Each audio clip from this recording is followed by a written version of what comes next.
বর্তমানে Russia Ukraine যুদ্ধ নতুন সংকটপূর্ণ পর্যায়ে পৌঁছেছে।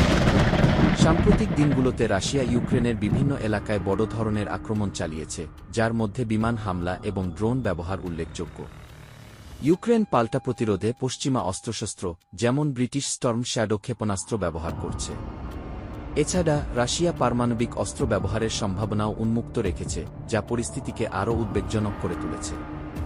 এদিকে যুক্তরাষ্ট্র এবং অন্যান্য পশ্চিমা দেশ কিয়েভে তাদের দূতাবাস সাময়িকভাবে বন্ধ রেখেছে এবং নাগরিকদের নিরাপদ আশ্রয়ে যাওয়ার নির্দেশ দিয়েছে।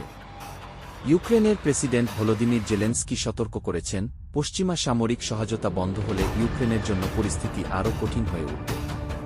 যুদ্ধ এখন আগের চেয়ে বেশি তীব্র এবং বিস্তৃত আকার ধারণ করছে, যা আন্তর্জাতিক শান্তি ও স্থিতিশীলতার জন্য চ্যালেঞ্জ হিসেবে দেখা দিচ্ছে। প্রতিদিন প্রতি মুহূর্তের আপডেট পেতে সাবস্ক্রাইব করে বেল আইকন প্রেস করে পাশে থাকুন। আসসালামু আলাইকুম।